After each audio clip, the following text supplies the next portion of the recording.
India মঞ্চ টিকিয়ে রাখার প্রয়োজনীয়তা নিয়ে এবার প্রশ্ন তুলে দিলেন শরিক দলের নেতা তেজস্বী যাদব।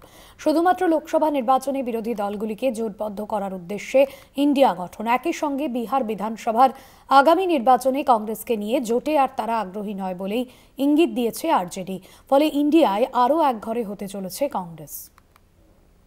তৃণমূল, সমাজবাদী পার্টি, আম আদমি পার্টি ও উদ্ধব শিবসেনার পর এবার আরজেডির পক্ষ থেকেও কংগ্রেস বিরোধী অবস্থান স্পষ্ট করে দিলেন দলের নেতা তেজস্বী যাদব। তার ফলে ইন্ডিয়ার অন্দরের সংকট ক্রমে ঘনীভূত হচ্ছে।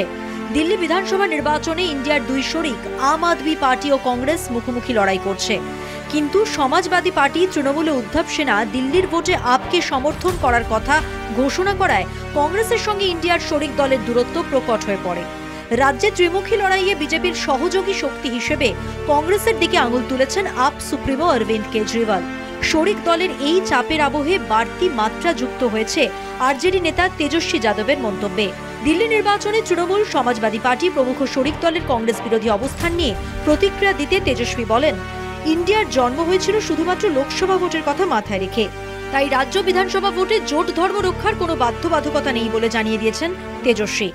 दिल्ली चुनाव में तो पहले से तय था इंडिया अलायंस जो है वो लोकसभा के लिए, और बिहार में जहाँ तक बात की जाए हम लोग तो शुरू से साथ थे। यहाँ पे दिल्ली जा रहे हैं आपका प्रचार करने के लिए?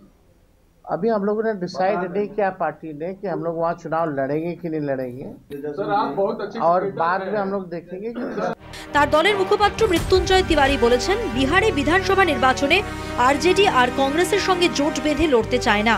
গতবার মহাগঠবন্ধন গড়ে কংগ্রেস ও বামেদের নিয়ে বিধানসভা ভোটে লড়েছিল আরজেডি।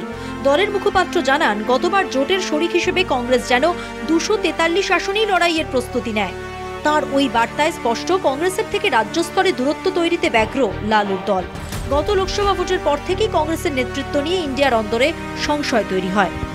রাজনৈতিক পর্যবেক্ষক মহলের ধারণা, সেই সংশয় আরও দৃঢ় হল তেজস্বীর মন্তব্যে। কলকাতা টিভি।